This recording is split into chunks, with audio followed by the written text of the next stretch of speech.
welcome Lucy to speak on Botanical Explorations. Welcome, Lucy.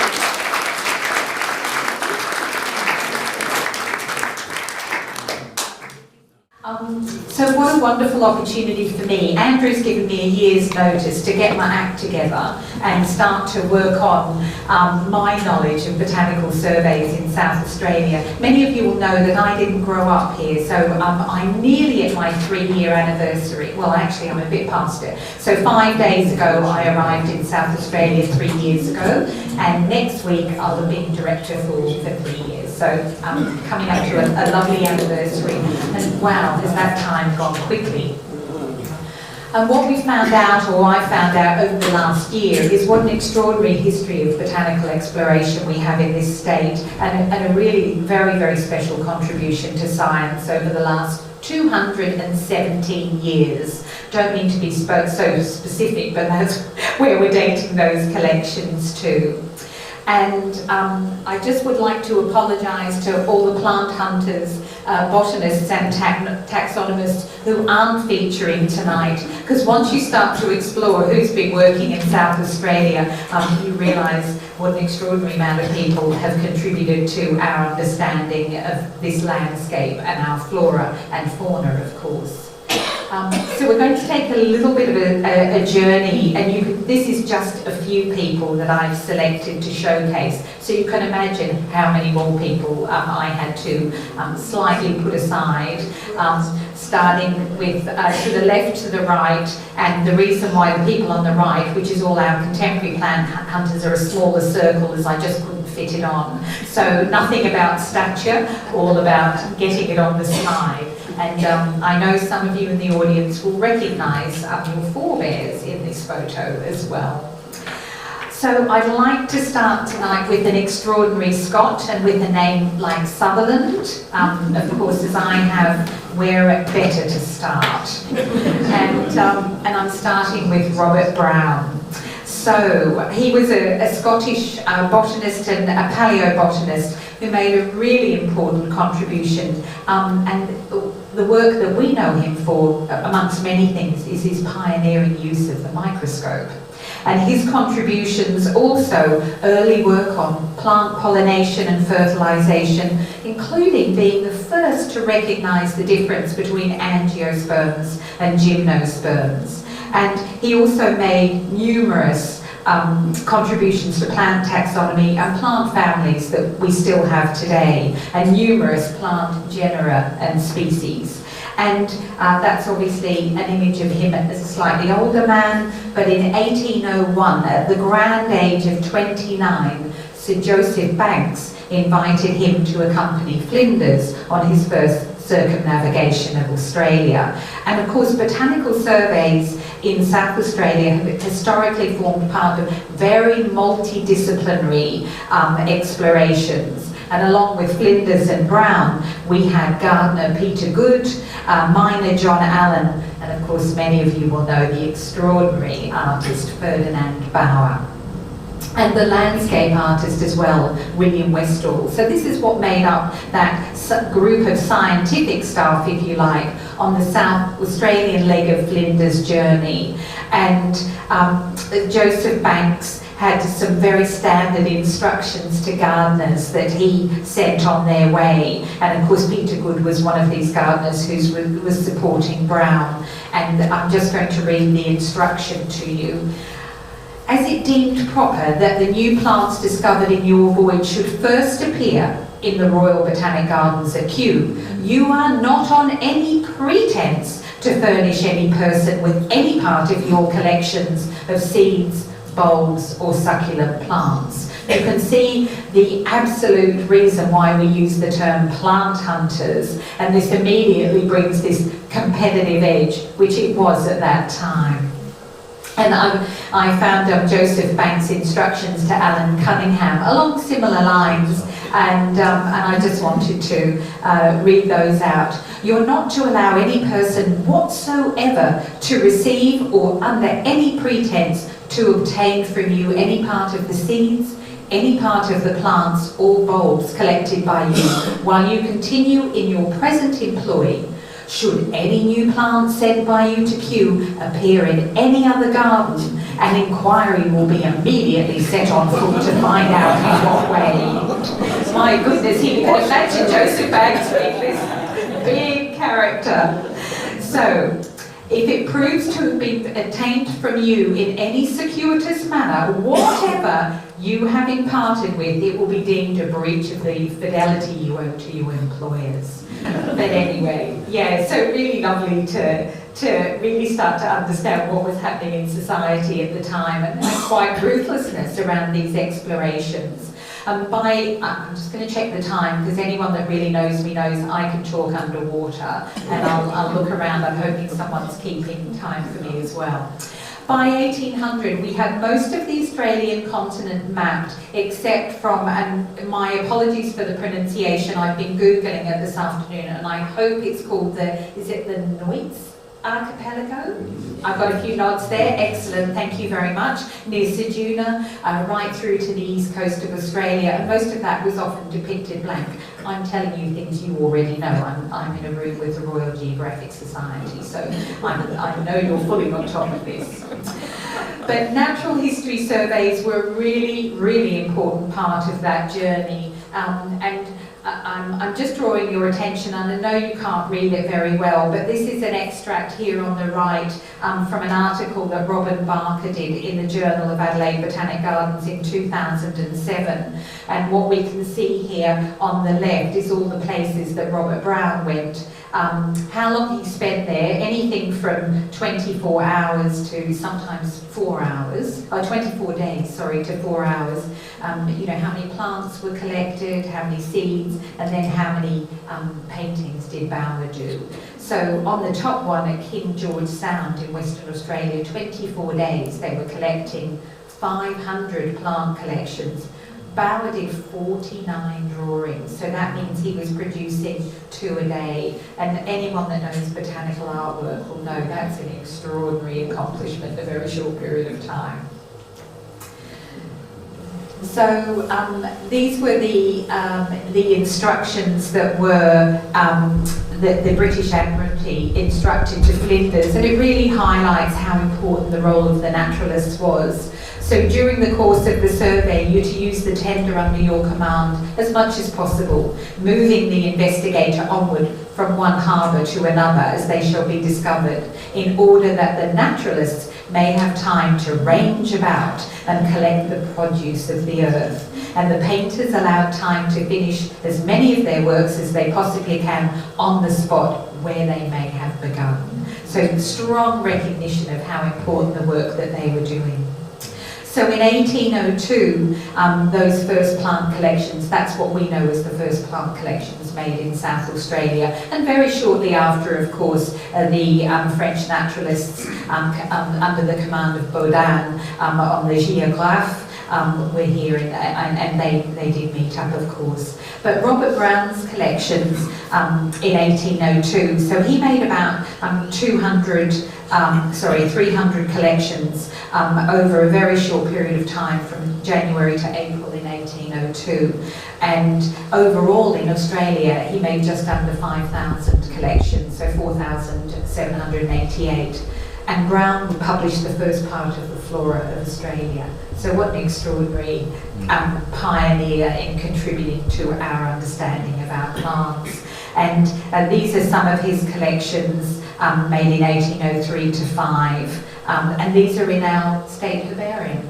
So someone raced out and took a photo of these over the last couple of days so that we could have them. And you just see the delicate, delicate work. But I also want you to notice these collections and notice how simple and clean that is. Because very shortly I'm going to show you McConnell, J.M. Black's. And yeah, they're unrecognisable as a collection, very different approach to collecting, which is lovely in itself. And this is the Hakea rugosa that was collected by Brown on the left, and then a photo just so that you can see what that plant looks like.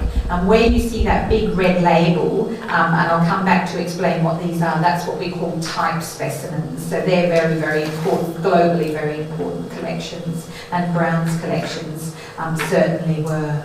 And many of the plants that Brown collected became botanical curiosities. They were displayed in the Royal Botanic Gardens Kew, the Jardin des Plantes in Paris, and they were illustrated in very fashionable botanical periodicals of the day. So we know that plants have fashion. We see that with our gardens, but that fashion was certainly was there in the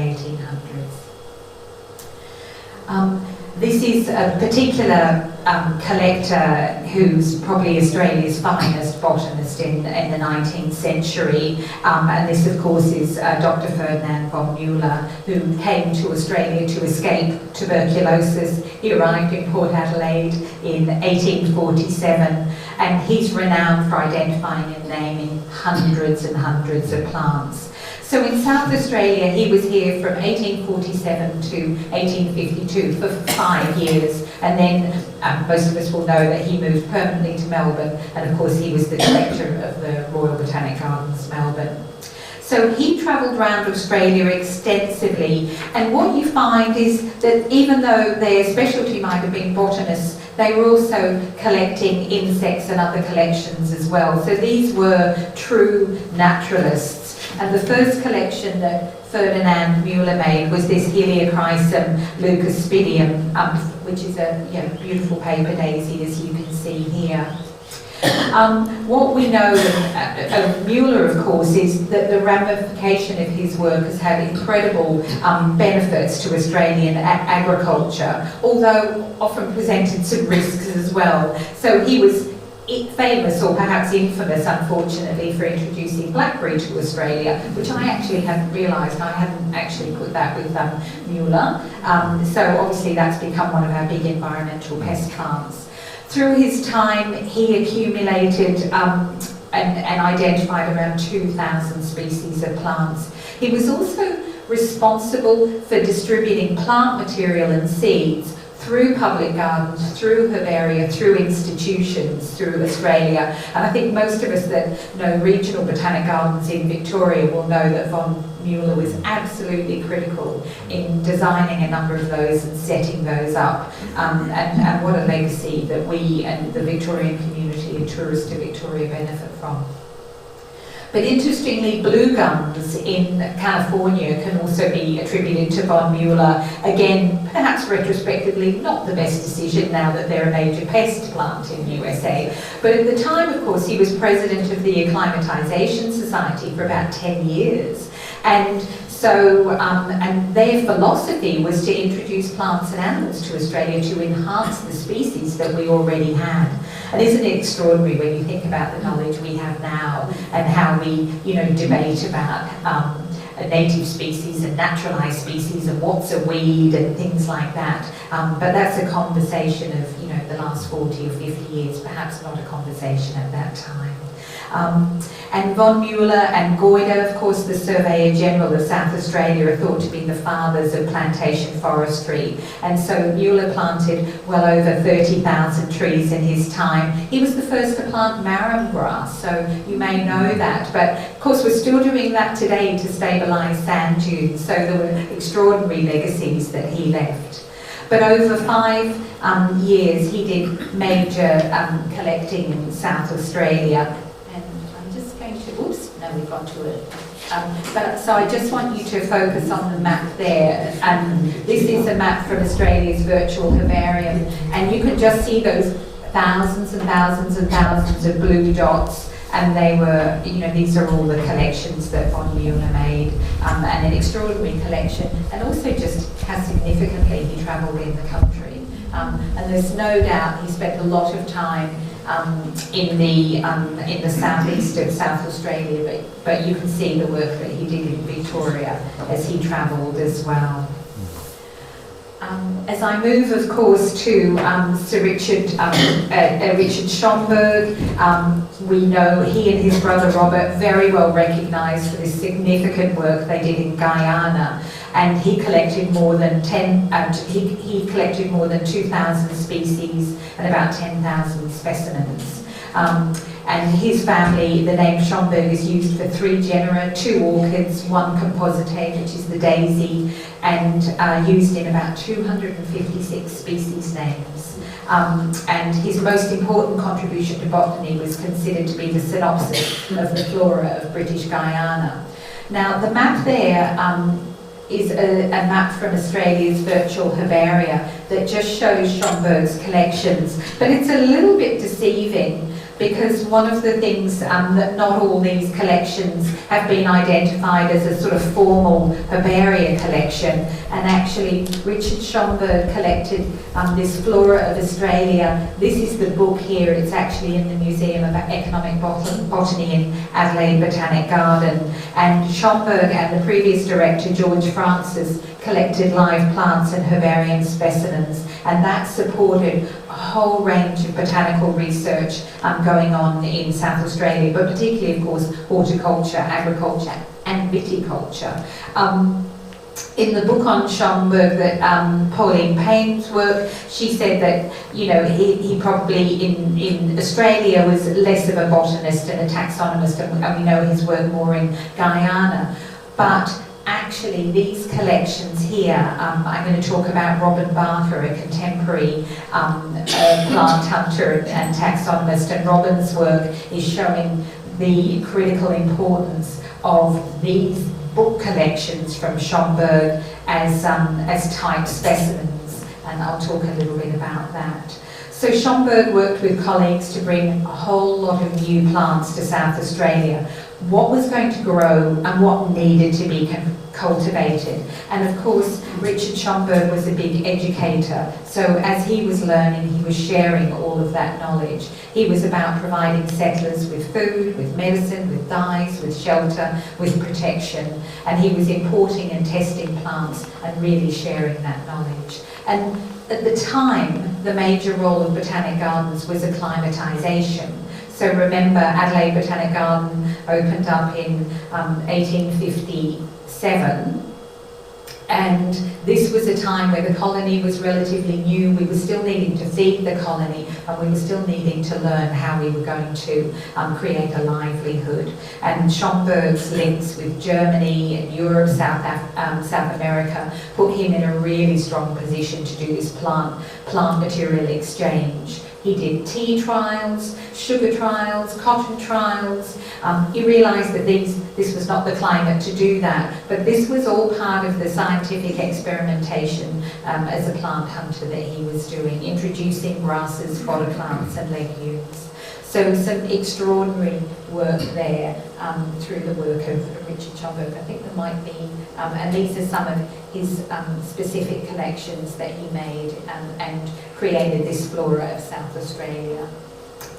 So I put some of the plant hunters together. I need to say these three gentlemen, J.G. Otepper, Max Cock and Ralph Tate, I know when I look in the herbarium they made extraordinarily large contributions through their field work, but actually finding a lot of information about them wasn't actually that straightforward. And I've got a couple of people sort of nodding in the audience as well. And sometimes that happens, the legacy is the collections, but we don't have the layers and the story about those collections. Now, I'm not quite sure how to pronounce Max's surname, so I'm not sure if that's Koch or if that's Koch or if there's Koch, but I'm happy to be corrected by any of you in the audience. But he made nearly 9,000 collections in his time. He worked at Mount Lyndhurst in South Australia, moved to Western Australia, and he was working on a sheep station and in a sawmill. But actually, he was a prolific collector in his own time, building up collections from the mid-north of South Australia, from Western Australia, and then these all found their way into, of course, our herbaria. And he is accredited with about 9 new species. Ralph Tate, many of you will know, was the first professor of natural history at the University of Adelaide in 1875, and he was also appointed Elder Professor of Science at the University of Adelaide, and what he was doing, he was collecting the sort of last vestiges, if you like, of the Adelaide's plains. So there was probably quite, clearing, there was obviously colonisation at this time, and he also did this very detailed survey of the southeast. And you're just starting to see all these pockets and all this sort of incredible building up of understanding of the plants in the landscape.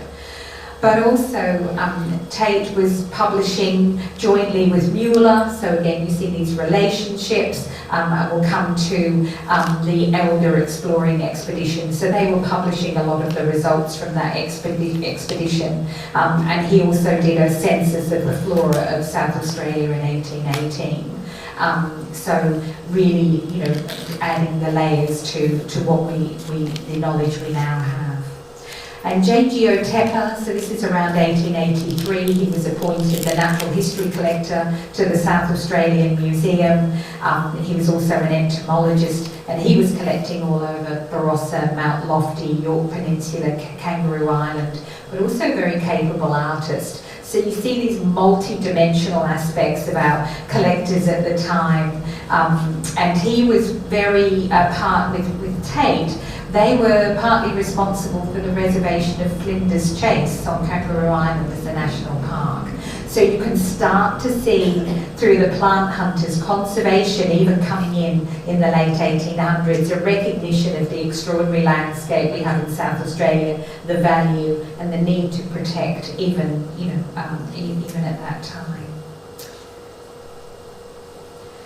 Of course, I know that this will be one that many of you will intimately know, which is the Elder Scientific Exploration Expedition that was done in 1891 and 1892, and defined really as the most ambitious Australian expedition of all time, travelling 6,886 kilometres over 12 months and mapping more than 200,000 kilometres squared.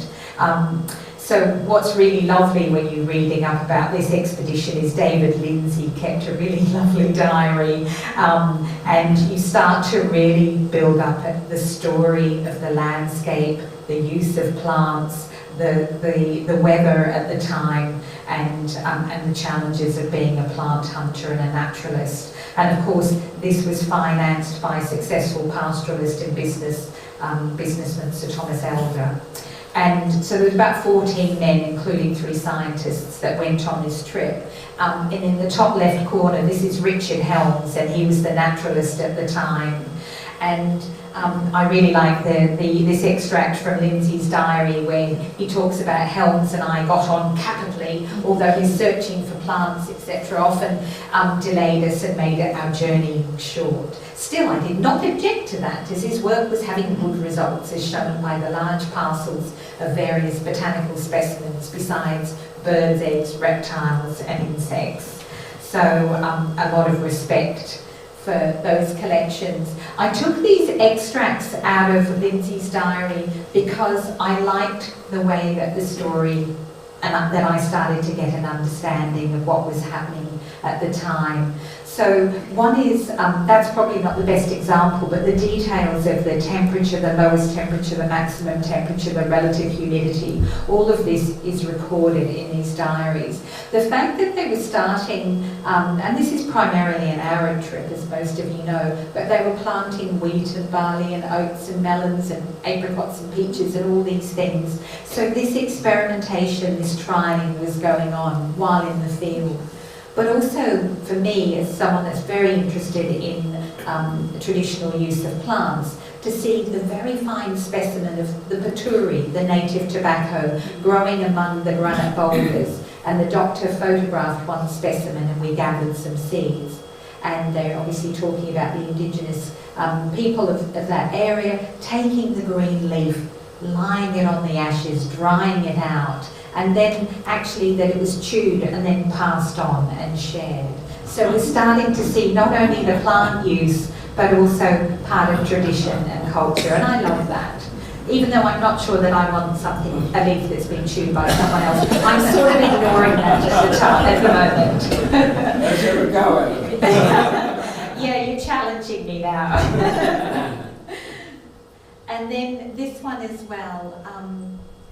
And I think, you know, we're starting to get this feeling of it cool and clear, turn to bearing, and they're going through this rough granite country. You've got the stunted mulga and other bushes. You've got the abundance of this gastrolobium, the kite leaf, and they had all these problems with the camels eating this plant and getting very, very poorly. And so you're understanding, of course, poisonous plants, and you do learn through experimentation, but also this language at the bottom that we still found in the most miserable country. Just really hard graft for these extraordinary expeditionists. And this is one of our collections from the Ellmers Expedition. This is a Hakea laurea that was collected, and obviously I think the museum has got probably the lion's share of a number of these collections, but we have a few pieces as well, and they're there for the public to enjoy and hear the stories of this extraordinary expedition. How am I doing for time? We're going well. Okay, you say that, you don't know how much is on here. You've got no idea, but that's okay. All right.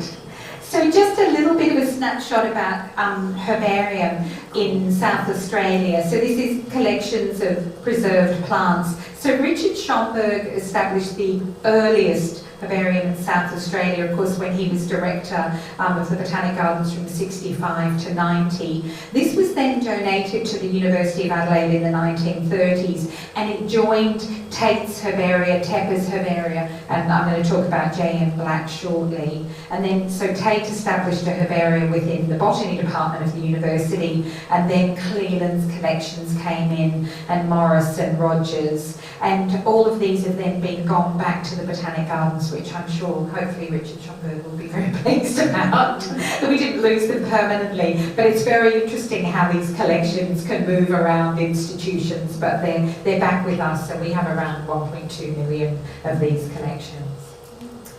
And we start to go into the very early 1900s with John McConnell Black. Can I ask if anyone's read Black's diaries? Yes, I would, yeah.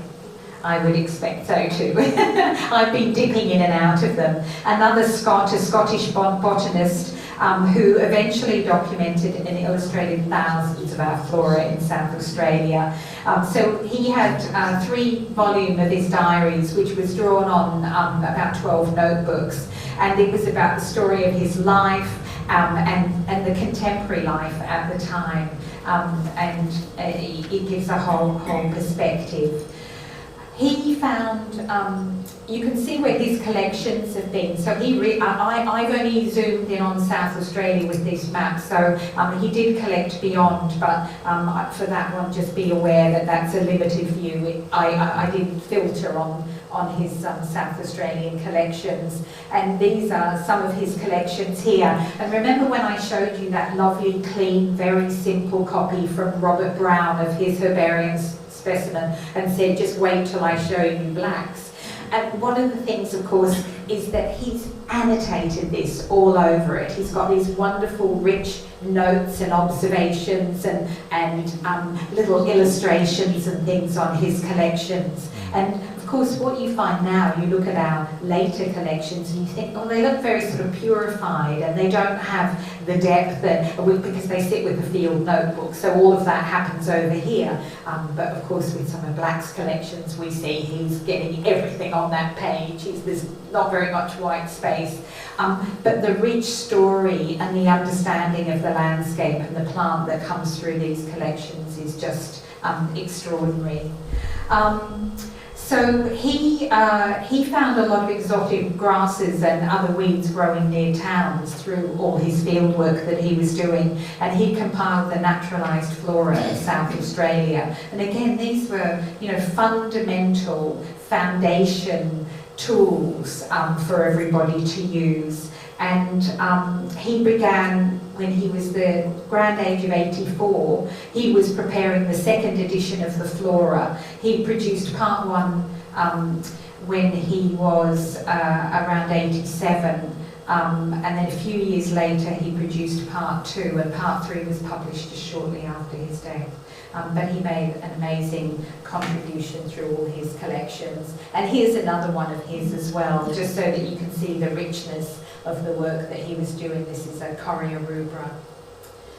I'm not actually going to talk very much about Edwin Ashby, although he was an extraordinary collector, but I was just going to take you on a little side journey to just show you what the attire was for collectors of the time. And if you can zoom in, you're picturing that those are definitely wool trousers and a wool jacket, and they do have a vest and a tie and a collared shirt on. So there was a particular attire. And we were showing this image to staff. They had a lecture on Wottunga Botanic Garden, which of course the Ashby family bequeathed to the state. And people are going, what's going on in that thing on the side of the car? Like they're picturing some sort of extraordinary murder mystery or something. But yes, that was a little journey just to show you what was appropriate wear. Now, of course, at this stage, we never, there weren't fleece, cargo trousers and all the other very light fabrics that we wear now in the field. A couple of other collectors, because we don't see many women, and what we often find at the time, and sitting behind all these field botanists who are predominantly male, of course, is very extraordinary women and collectors and botanical artists. And Allison Ashley, who I know many of you will know, has got this lifelong interest in natural history and Australian plants. And she started painting in the 1930s. What you'll see is that, interestingly, most of her collections were made in WA, and when you read about her, she was literally zooming along in her station wagon, and it's hard to believe, but dashing between Western Australia, so that's September flowering, dashing back to get to the Alps. And here we are, the Australian Alps, which you've got no idea, that's a very dense lot of collecting she's doing to go up there for the summer flowering. And I'm just picturing this amazing woman dashing across Australia in her station wagon and collecting material and then of course painting them, and these beautiful.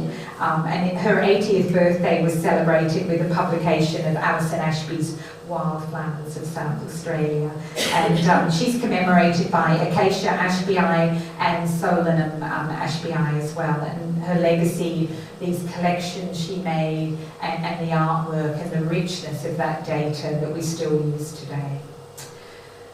So we're going through a time frame, and I'm just going to take you through the last build up to some contemporary ones, and then I'll finish off. So this was a lovely book that's been a record that was created by Noel Lothian. And this was on a botanical trip in 1953, and it was to develop the mallee plantings in Adelaide Botanic Garden. Now, that was pretty cutting edge at the time to start to look for native collections. So let me give you a context. The first botanic garden globally to focus on their native flora, and I'm sure some of you have probably been there, is Kirstenbosch National Botanical Garden in Cape Town in South Africa, and that was 1913. That was state of the art. In Australia, those conversations were happening around the early 1930s, where that was being discussed for Canberra, but it took Lindsay Pryor and a range of other people quite a few years to get that what was Canberra Botanic Garden, now of course the Australian National Botanic Garden, over the line and developed. So for Noel Lothian and his team to be looking at these collections of mallee plantings for feature plantings in a botanic garden, was very, very early thinking around this. And there was a real renewed interest in the early 50s in this arid zone field. So off they headed, led by horticulturalist Harold Caulfield, who later then went to Brisbane as the director. And this was twofold. So they were collecting seeds for propagation, for trialling in the botanic gardens, but they were also collecting herbarium specimens.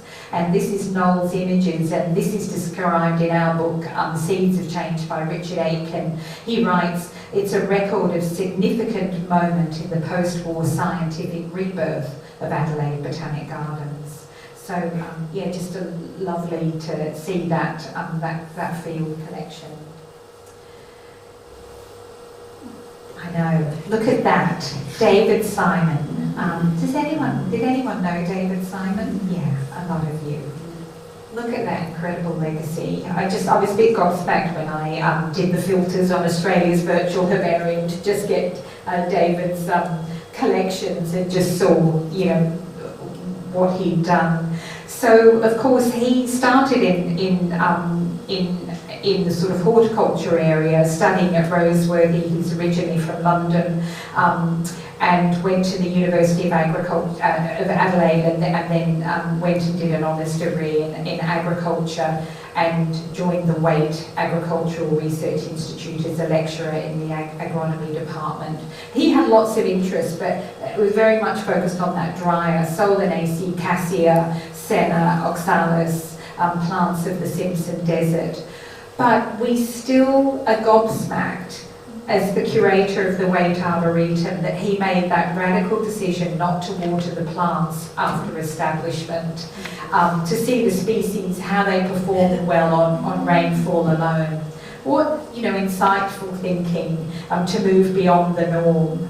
Long-term experiment, of course, this has contributed to our street trees in Adelaide, our parks, our gardens. And then on his retirement in 1985, as all good plant hunters do, they literally clock out on their salaried staff on the Friday, and then they're usually back as a volunteer on the Monday. And you know, that's true. And Dave, I think, did something very similar. He came back as an honorary research associate. But you can see more than 33,000 collections made, and a big contribution.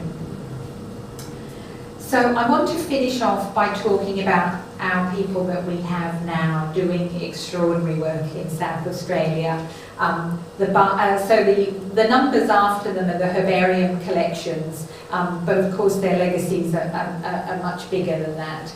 That top photo with helicopters, yes, this is a very different day than Edward Ashby's lovely motor car that he was zooming around in, or Allison Ashley's station wagon. So I'll talk through some of these people to finish up. Some of you will know Bill Barker. Of course, he was the former chief botanist of the State Herbarium. In his retirement, he's doing incredible research, finalising revisions of species and publications. He's involved in taxonomic work in a whole range of areas, working on revisions of Australian Flora of Australia chapters. And he's going through these groups, coming up with revised taxonomy, including finding new species to science. He's got a very big picture approach, and he's putting South Australia in the centre of that picture. And he's what we would call an incredibly valuable but traditional taxonomist, and something that globally we have discussions in botanic gardens that this is a risk for us, with significantly less people coming into taxonomy. Robin Barker is, I'm trying to think what we would call her, a forensic historical botanist, incredibly technically advanced, incredible skill in linking history to botany. She takes this forensic approach to the history of nomenclature, and that's an ability that's not very common these days. She's discovered that several of Schoenberg's collections are lost type specimens. These are the species that are described by taxonomists based on this particular specimen. The details are then published scientifically, and the name, the scientific name, the official description links to that type specimen, that press specimen, and Schoenberg's books and work is full of them. And this is a brilliant finding that Robin has. The gentleman to the right of the helicopter is Peter Lang, and you can see he's made a number of collections. He's a senior botanist. He has this ability in his mind to catalogue in an extraordinary way. You expect taxonomists to do that. They're approaching things and looking at how to put things together. And this means that he's able to keep track of the presence of species in South Australia. He manages the South Australian vascular plant census, and he prepares images for the 5th edition of Flora of South Australia. He's got a really comprehensive field knowledge, but also he specialises in Goodanaceae, so the lovely little fan flowers, and Fabaceae, so our peas. But interesting, he's also got this side interest of where he's interested in the relationship between insects and plants.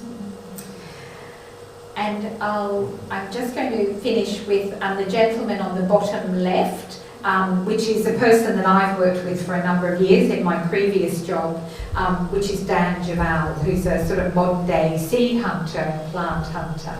And so one of the things that Dan does is he delves into old collections and looks at where, in particular, he's delved into J.B. Cleland's collections, and he looks at where Cleland's been working, and Dan looked at so this is a relative of the Sturt Desert pea, the Tacoola pea, Swainsona dictacarpa, and it was previously only known by 2 historic collections, so people hadn't seen it live in situ for decades. And Cleland collected it in the early 40s, late 40s, 48.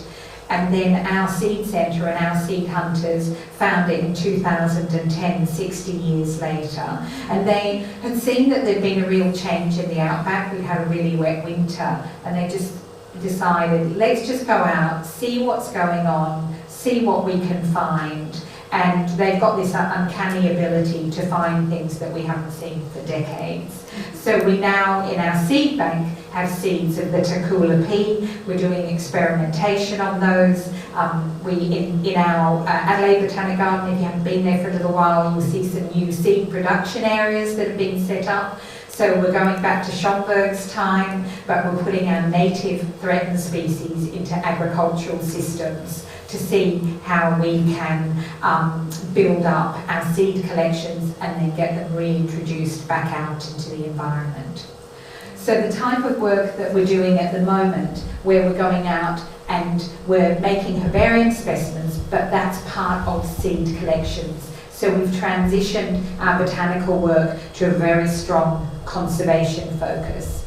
And we're collecting field data and taking herbarium specimens. We then bring those seeds back and we're experimenting with them. We're germinating. How do you get this seed to grow in a laboratory?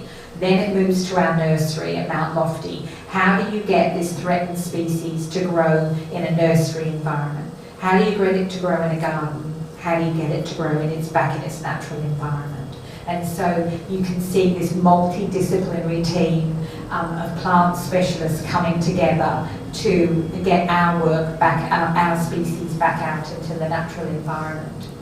Through the work we've been doing, not only have we rediscovered species, but we've been finding new species. So this was in 2006-07, we found this beautiful mentha species in Honan's scrub native forest.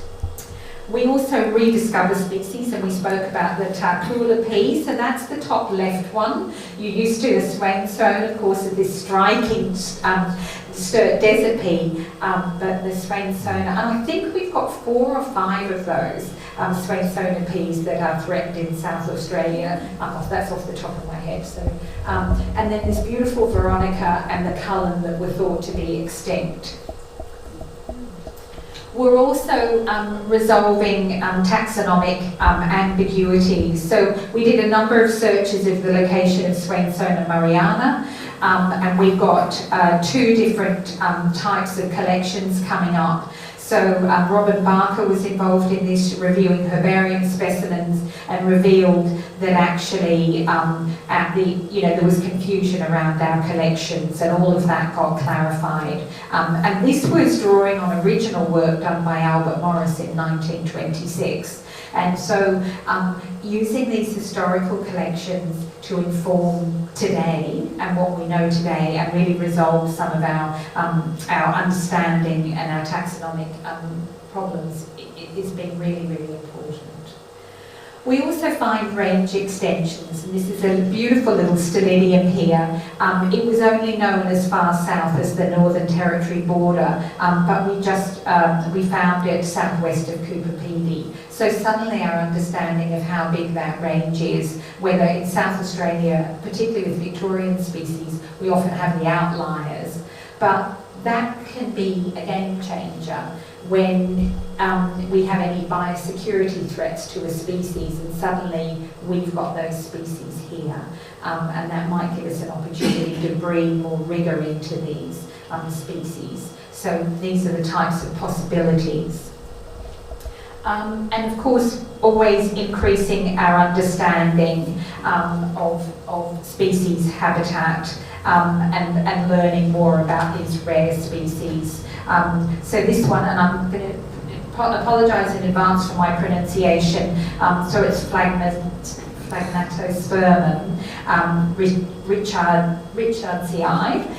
So many of the rare species known from a few historic collections, they might not have the locality very precise in the herbarium specimen, so sometimes what we're doing is going back and trying to refine them and get greater clarity on their locality and where they grow.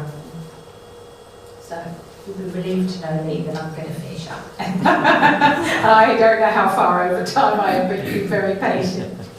So, plant hunters of the future. So nurturing plant hunters is also part of our work, and one of the programs that we have is a seeds program, which is a stewardship of endangered of species, and it's about enriching and educating young people in the process of saving species from extinction and empowering them to take action as custodians and as scientists. So sometimes you can come into the Goodman building on Hackney Road and find young 14 and 15-year-olds standing next to scientists in lab coats, literally there working with mycorrhizal fungi and orchid species and learning how to germinate orchid species. In 2014, we started working with around 14 schools, and the seed scientists provide the schools with seed of local registered threatened species, and these are very valuable resources. They provide them to these young scientists to grow and then put them back in the environment. And I don't have time to talk about it today, but what also happens is those young seed scientists are not just working with us, they then go to Adelaide City Council, their local councils, they're leveraging resources and other partnerships. They then go to the universities and form different partnerships with the university. These are our high school students, these are our people of the future. And to have met some of the children, but also met their parents when we've had the sort of parents gathering, so the parents could come into the laboratory, see their children working as young scientists and the extraordinary work they're doing. So that's part of our building plant hunters and conservation champions in the community and really effectively building our next generation of environmental custodians. Thank you very much.